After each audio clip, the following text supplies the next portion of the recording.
Good morning, everyone. Happy Monday. This is Jen Lee, Executive Director with Legal Services of North Dakota, and this is our round of community conversations with LSND Live. And today I'm with Morgan from Community Medical Services. Thanks for being here, Morgan. And Thank you. please tell us about yourself and Community Medical Services. Yeah, so my name is Morgan. I'm the clinic manager for Community Medical Services in Fargo and Grand Forks, North Dakota. At Community Medical Services, we're an opiate addiction treatment program. We are a medication-assisted treatment program. So we offer methadone and Suboxone at our clinics paired with one-on-one counseling services.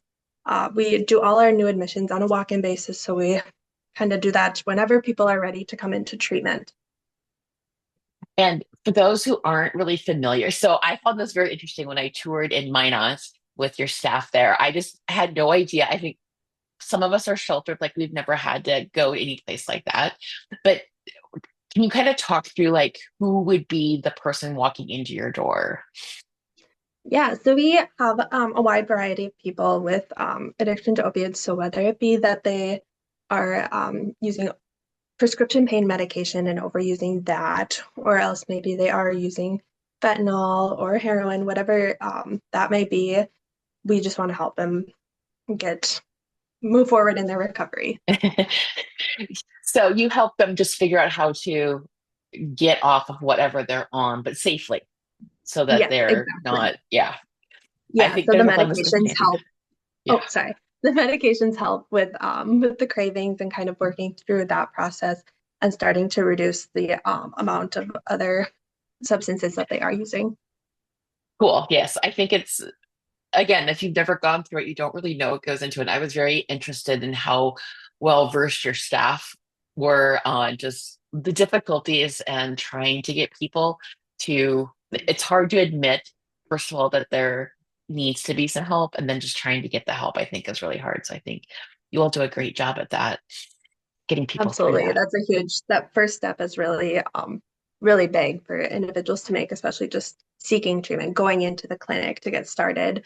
We have a super welcoming team. We have four addiction counselors, and then we'll have one starting here in the next month. And then we have a medical provider, and everyone will meet with both of those on their first initial intake with us. And what does a typical treatment plan then look like once they've got that initial intake? What is it? Do Yeah, they so keep it coming varies back? on, Yeah. yeah, it varies for each individual. So with our program, we'll typically start off and they'll work their way up to a therapeutic dose, whatever that may be for each person. They'll work closely with our medical provider to get to that point. There are people that are in our program a little shorter term, maybe just a few months, versus others may be on it a little more long term, a couple years, give or take. And so it's really just individualized what's best for each individual. That's great because I feel like everyone thinks there's like this one size fits all approach to many of these things, Yeah, and that probably causes failure more than it would someone absolutely. getting through it. Yes, recovery is such an active, like something that each person's going to be very different. And maybe some are really doing well, maybe going in absence program versus the assisted treatment. So just whatever, however we can help connect them, whether it be with doing methadone and coming to our clinic a little more often. So they come in 3 days a week to get Yeah, that medication versus a Suboxone would be a prescription we call into the pharmacy. And there's a lot of different things that they'll work with our medical provider to decide which one's the best route. what do you find are the biggest barriers that clients face to come in and then stay in treatment? Yes, I find that transportation can be really a big struggle, especially in North Dakota where we are a little more rural. Finding those ways to get into the clinic, whether it be the bus or there's a lot of individuals that do walk to our clinic, which is Mm, really tough in the winter when it's right. negative a million degrees. Um, And so there are rides offered through Medicaid that a lot of our individuals Okay. utilize. So that's a great resource that we can get them connected with. That's interesting. So rides are offered through Medicaid so they can get in as often as they need to. That's, and I would assume in Grand Forks and Fargo, you're probably, it's a fairly urban population. It may be harder if somebody lives a little bit further out. Yes, yeah. And in Yeah. both our sites, we kind of we treat the surrounding community. So we do have individuals that come from um, Valley City or Mhm. out in the Fergus Falls, Minnesota area. And then in Grand Forks, we have Crookston. Okay. all the way out to Devil's Lake that can come in. And so we do have people that come further away from the clinic. Yeah, yeah. The way that I actually got connected with CMS was we're looking at legal issues. A lot of people face legal issues. Do you see that when you're in the initial intake and things like that? You see them popping up with legal issues? Yes, not always on their first initial intake, but usually after they start working through some stuff, they'll come out with, "Hey, this is something that's been a really big trouble for me." There was just an individual that was telling me about some housing troubles, being evicted, and she just Yeah. wasn't sure if this was legal. So that's something that could get connected with that. Yeah, I find that a lot of people don't realize sometimes their troubles are caused by a legal problem, but they try to treat everything around it Yes. except the legal problem. So yeah. Yep. And then you get to the root of it, and you're like, "Oh, hey, we should work through this." Yep. And so Yeah. it's been a great partnership to be able to get connected, our individuals connected with legal services. And you said housing. I could totally see housing being um, an area where people at the clinic may have problems with. Yes. Transportation. How about employment issues? Do you see employment, not necessarily from a legal point, but do some of your Yeah, clients have employment? Yeah. that it kind of is a ebb and flow within their recovery. So sometimes when they're early on, they're really focusing on just their recovery. And then, hey, let's take that next step, look at getting a job, applying places. And so it's something that there's always a give and take. So they're not always employed well in our Right. program, but it is something really great to see them move on and get a job and kind of hold that job for a long period of time. That's really great when they can do that.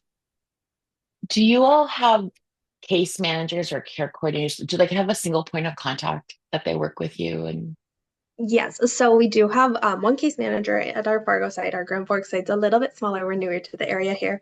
But in both clinics, they're all assigned a counselor that is typically their main point of contact. And then they can reach out to any of our staff as well. Typically, if they call the front desk, we'll get them connected to someone. okay. And then do you also work a lot of referrals with other community partners too? I assume you probably are trying to find all the resources. Oh, always. And we're always finding a new resource too that, hey, this is a really great option for you to get connected with, whether that be a care coordinator, because we don't have care coordinators on site, or someone that is really proficient in housing and all those things. Yeah, I could see that. So I feel like the public perception maybe have a lot of misconceptions. At least I have a lot of misconceptions about it. What are some of those biggest misconceptions people have about opioid use disorder and things like that? I think something that I have heard pretty commonly in the past is like replacing what's one substance for another. And that's not true. That's just a way to kind of an in-between step. So to smoothly taper off and really be successful in their recovery, so they need that in-between step. Hmm. It really is a treatment plan. It's not we're just going to turn off everything and then hope for the Yeah, best type thing. So I right, could, exactly. yeah, Like I I said, just, some people do really well with an abstinence-based program, but many do need kind of that before we get to step or to point B, we need to first visit point A. yeah, yeah, that makes sense. And I think that's great that there's, again, different levels of that and different analysis for each person because that's what makes it successful. Whereas if you just tried to say, well, you should just stop, that would not be Right. nearly as successful. Exactly. Yeah. I think the stigma, and I think that drives Yeah. people from being able to come in. Yes. Well, 100%. do you find in North Dakota that we have any unique challenges? I think just as like I kind of was saying, with being more rural as a state in Hmm. general, we there's not a lot of OTP opiate treatment programs in North Dakota. So we have our Fargo and Grand Forks site through our company, Community Medical Services, and then we're also in Minot, like you said, and then there's one in Bismarck, so that's through Heartview. And obviously, those are kind of 4 points in the state, but there's a lot in between. So I think that um, as a state is kind of hard because if you're stuck in the middle of, let's say, Jamestown, that's a pretty long drive to get to Fargo um, for seeking out any sort of treatment, not even just for opiates in Yeah. general. But so that can be a challenge. And there is Suboxone options out there, but some people are needing methadone rather than Suboxone. And so that can be a challenge. Explain the difference between Suboxone and methadone. What are the two, how do those differ? Yes. So I think it really depends on what kind of the use history it looks like. So if they are using a Mhm. little more often or frequently, that methadone may be a better route for them. Okay. It really depends on the individual as well. Some people really do super well with Suboxone, and others just it does not react well with them. It is a little more available. Like I said, there's only the four programs with methadone in them in the state Mhm. versus Suboxone is a little more available through different primary care providers, different um, providers in general. Yeah. And what does each one of those do? So if they have to come on site to do the methadone, what does Yeah. that do versus the Suboxone? Yeah. I'm sorry, I was trying to figure out. Um, so like I said, it's just really depends on kind of their use history, what they're currently Yeah. looking for. This methadone is more often that they're in the clinic, like we were talking about, and then Suboxone is once a week, so that's a little bit. Some people Got with it. the transportation issues are coming from further. That is a really great option to start with and say, hey, is this going to work for me? Mhm. Because then they don't have to come as often. We also, as people progress in our program, they can start getting take home increases. So coming to the clinic once a week for methadone or every two Okay. weeks, and we can go up to monthly for both our methadone and our Suboxone Okay. um, route. And so that is something really encouraging too for their recovery. Like, hey, I can start doing these as I progress further in my recovery Okay. journey. That helps. Thank you. Sometimes I think like we get so embedded in like what we do and we're like, oh, this makes sense. And I'm trying Yes. to I will admit, like the first time I went to clinic, I was like, oh, I didn't even realize that there were different types of medications that could be used and Yes. that some would be more regulated than others. And but it's Yes. very Yeah. interesting. So, It is. and I Yeah. think getting the understanding out there about what it all is really important for better and healthier communities and that kind of thing. So, Absolutely. 100%. do you find that, I know you mentioned like Jamestown, do you find like the western part of the state where there's very little probably has bigger issues getting into a clinic? Yeah, and bear with me, I'm the worst geography person ever, but I feel like that whole just middle of the state along like is just kind of it's so rural and it can be very challenging for people to make it in. And even if they come in with this intentions, hey, I have transportation set up, it still just takes a really long time to get anywhere. So that is a huge challenge. And yes, 100%, I think it's a big makes it difficult to be And I successful in think treatment and stay on it long term. exactly, and I think that's probably like the even bigger challenge is staying on it because maybe you can get a ride in for like one day, but then Here and there. Yeah. are you going to be able to some more coordination there and as much help as possible is a good thing. Um, And that's kind of how our Grand Forks site came to really become a big need. We are newer here in Grand mhm, Forks, but there were a lot of individuals that were trying to come to Fargo and they might be successful for a good period of time and then they're just really having a hard time getting there. It's still that hour drive. And so right, can be right. challenging to kind of maintain employment or stay on Hmm. that consistent schedule. What does like success? I know there's probably like lots of ways to it, but how Yes. does someone graduate basically, or how does someone move Yeah. on with their lives? Yeah. Yes. So typically through our program, so they'll get to their therapeutic dose and kind of stay there for a little bit, work through some things. Like I said, in that individual counseling sessions are huge, working through Hmm. some of the mental health, the trauma, all the things involved. And then they'll discuss with our counselor and our medical provider, hey, I think I'm ready to start tapering off my dose. So they'll get a taper plan, whether it be they're going down 5 milligrams a week, once a month, or 1 milligram a month, or something pretty small, so that it's a very slow but smooth transition. And so the goal is to taper off completely and feel as minimal side effects as possible. And so at that point, once they taper, that's typically like our version of graduating. And so, yeah, it's really great to see that follow through at the end there too. And something you mentioned there that I would like to point out is the mental health side of it and the counseling. Can you talk about more about how that works hand in hand with the medication? Yes. So, it's kind of like, I think they both work very closely hand in hand. I think Yeah. it's needed both pieces to be successful in our recovery. And so we do men we do counseling sessions for each of our individuals in our program at least once a month. There are more or are individuals that will meet more often, whether it be once a week, every 2 weeks, whatever they really need and where they're at that point in time. So there is just typically a lot from childhood or even more recent, just mental health and the trauma that they can really work through with their counselor each month.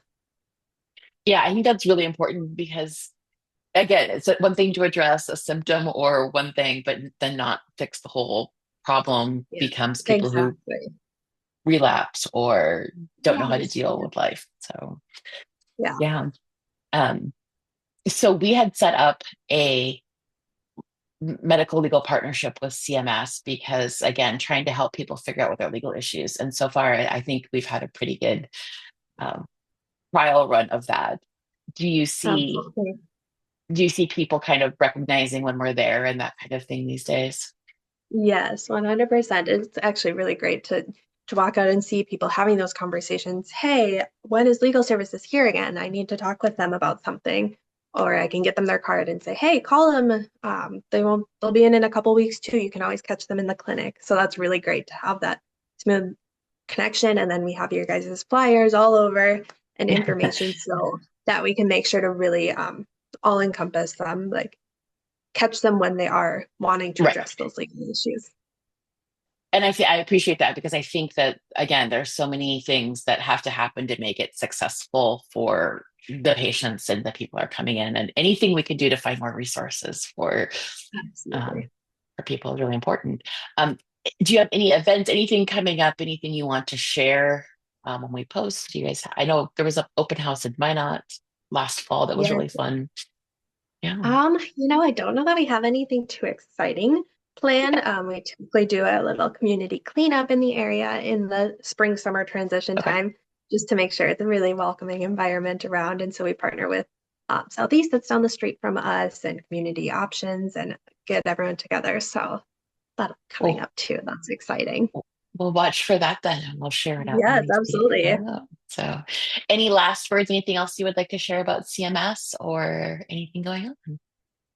No, thank you so much for having me and letting me kind of walk through our services we offer. Yes, thank you. I really appreciate it, and I know our audience does too. Again, it's one of those worlds that people don't realize all the things that go into it. So, I really appreciate your time. Thank you. Yes, thank you so much.